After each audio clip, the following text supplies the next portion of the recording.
नमस्कार, म देवी सङ्कल्प। म न्युजिल्यान्डमा लाइसेन्स प्राप्त मानसिक स्वास्थ्य तथा लत सम्बन्धित क्लिनिसियनको रूपमा कार्यरत छु। Defusion acceptance and commitment therapy एक्टको एउटा महत्त्वपूर्ण प्रोसेस हो। डिफ्युजनलाई सामान्य अर्थमा परिभाषित गर्नुपर्दा यो विचारबाट एक कदम पछाडि हटेर विचारलाई विचारकै रूपमा हेर्ने एउटा हाम्रो कला हो। आज हामी सबैको जीवनमा डिफ्युजन किन यति महत्त्वपूर्ण छ भन्ने बारे एउटा उदाहरण पेश गरेर म यहाँहरूलाई बुझाउन कोसिस गर्नेछु। कृपया ध्यान दिएर अन्त्यसम्म सुन्नुहोला। कल्पना गर्नुहोस्, तपाईँलाई जीवनको पहिलो जागिरको अन्तर्वार्ताको लागि बोलाइएको छ, जुन जागिरको धेरै राम्रो तलब, करियरको अवसर, स्थिरता इत्यादिका कारणले तपाईँले साँच्चै नै त्यो जागिर भित्रै मनबाट चाहनु भएको छ। जब तपाईँले जागिरको अन्तर्वार्ताको निम्तो पाउनुहुन्छ, त्यसले तपाईँलाई धेरै उत्साहित बनाउँदछ। सायद मैले यो जागिर पाउन सक्छु होला भनेर तपाईँलाई मनमनै एकदमै उत्साह आउन थाल्छ। तपाईँ मनमा नै त्यसलाई सोच्न पनि थाल्नुहुन्छ। तर त्यो सोच आएको केही क्षणमै तपाईँको दिमागले अर्को कुरा सोच्न सुरु गर्छ र तपाईँको मन आलोचनात्मक बन्न पुग्छ।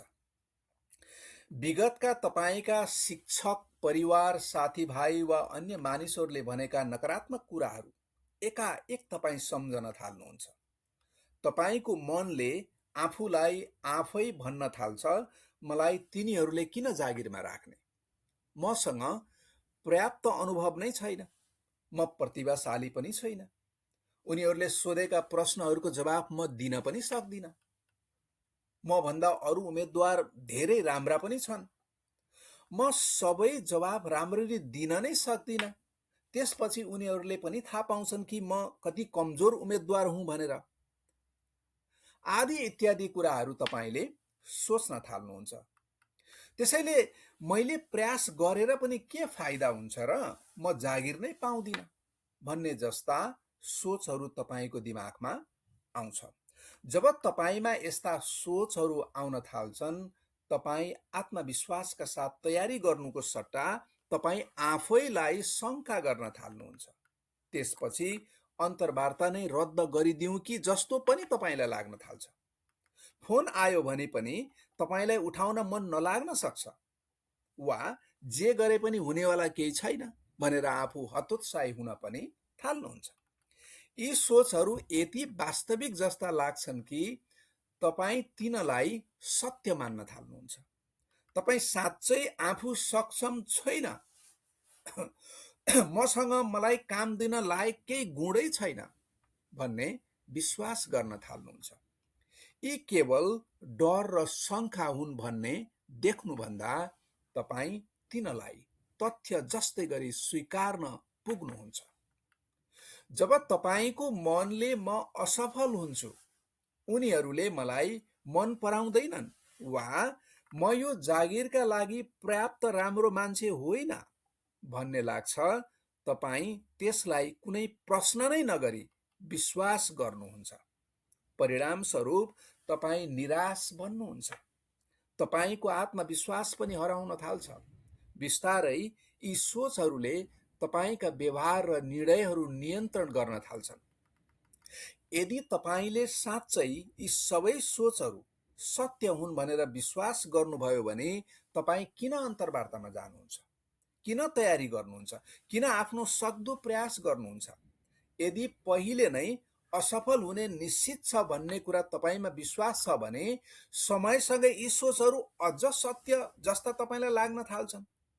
तपाईँ विगतका गल्ती, असफल र निराशजनक अनुभवलाई आफूमा केही कमी छ भन्ने प्रमाणका रूपमा हेर्न थाल्नुहुन्छ। तपाईँ आफैलाई बारम्बार भन्नुहुन्छ, मलाई पहिलेदेखि नै थाहा थियो, म पर्याप्त राम्रो उम्मेदवार होइन भनेर। तपाईँ जति धेरै यी सोचहरू आफूलाई भन्नुहुन्छ, त्यति धेरै तपाईँ यी सोचहरूलाई विश्वास पनि गर्नुहुन्छ। र ती सोचहरूले तपाईँका निर्णयहरू पनि नियन्त्रण गर्न पुग्छन्। अब नयाँ अवसरतर्फ अघि बढ्नुको सट्टा तपाईँ आफै रोक्न थाल्नुहुन्छ। अवसरहरूबाट टाढा भाग्न थाल्नुहुन्छ। बिस्तारै तपाईँको संसार सानो र साँघुरो हुँदै जान्छ। म यो पनि भनेको होइन कि तपाईँले यो डिफ्युजनको बारेमा बुझेपछि तपाईँले निश्चित रूपमा त्यो जागिर पाउनुहुनेछ भनेर।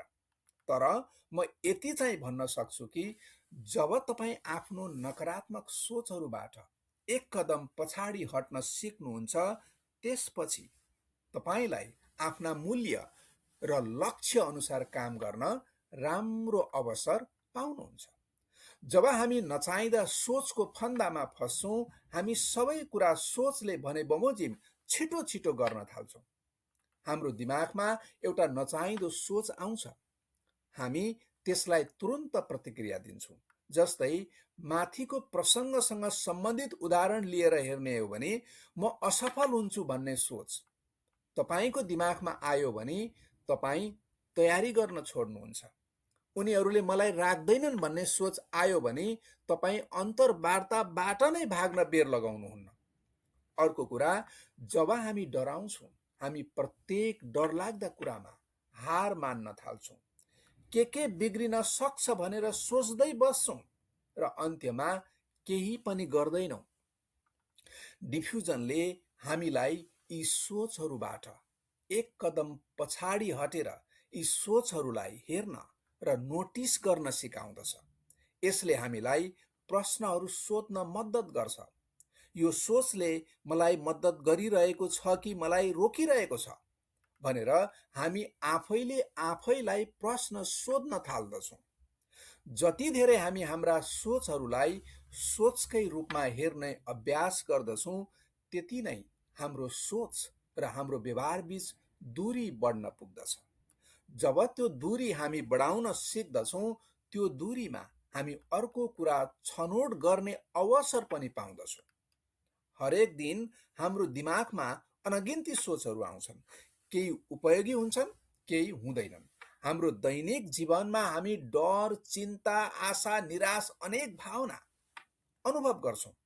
विगतका असफलताका सम्झनाहरू पनि बोकेर हामी हिँडिरहेका हुन्छौँ। तर महत्त्वपूर्ण कुरा के हो भने, जब हाम्रो दिमागमा नकारात्मक सोच आउँछ, हामीले त्यसलाई तथ्यका रूपमा मान्नु हुँदैन। त्यसो भए हामी के गर्न सक्छौँ त? ध्यान दिएर सुन्नुहोस्, हामी त्यसलाई हेर्न र नोटिस गर्न सक्छौँ। यसरी नोटिस गर्दा त्यसले हाम्रो जीवनमा कम प्रभाव पार्न पुग्दछ।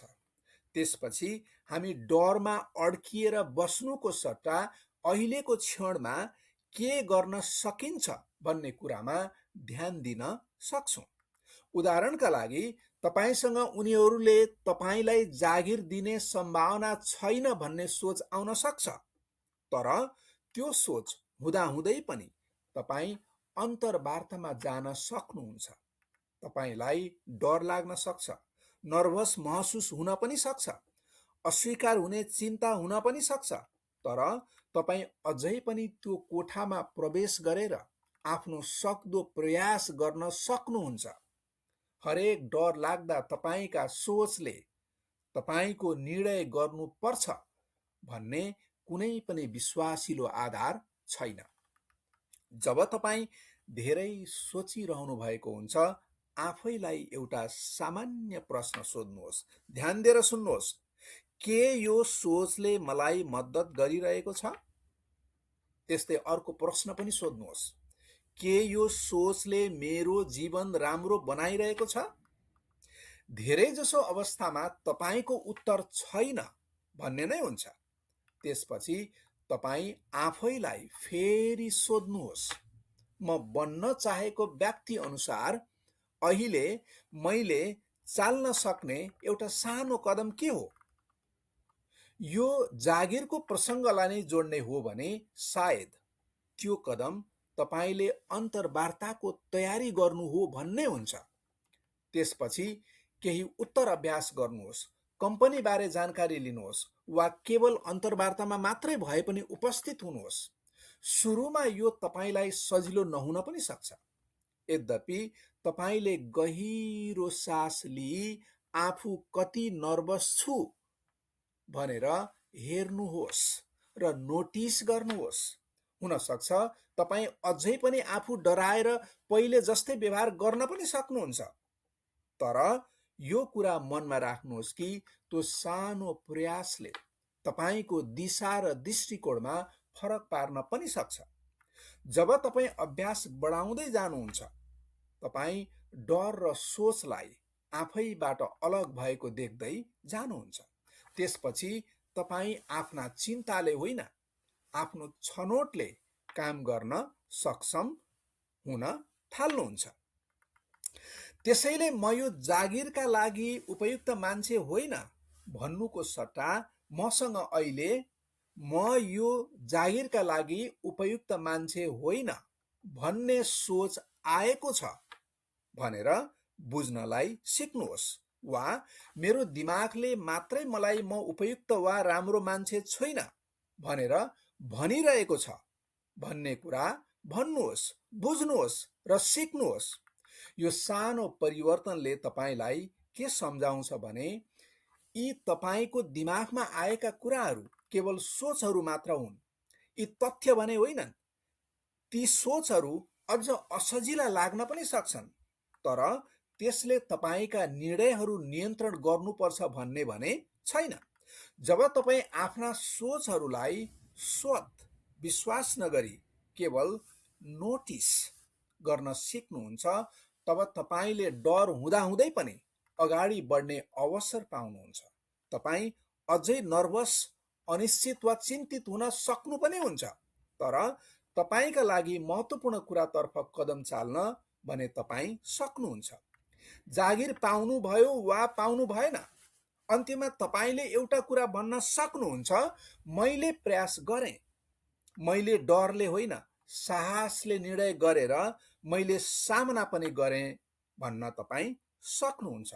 भन्दै कृपया मेरो भिडियोलाई लाइक, कमेन्ट, सेयर र सब्सक्राइब गरिदिनु हुन म विनम्र अनुरोध गर्दछु। यहाँहरूको टिप्पणी, यहाँहरूको कमेन्ट त झन् महत्त्वपूर्ण छ, किनकि त्यसले मलाई अझ सुधारिन मद्दत गर्दछ। त्यसैले कृपया कमेन्ट गर्न कन्जुस नगरिदिनु हुन म विनम्र अनुरोध गर्दछु।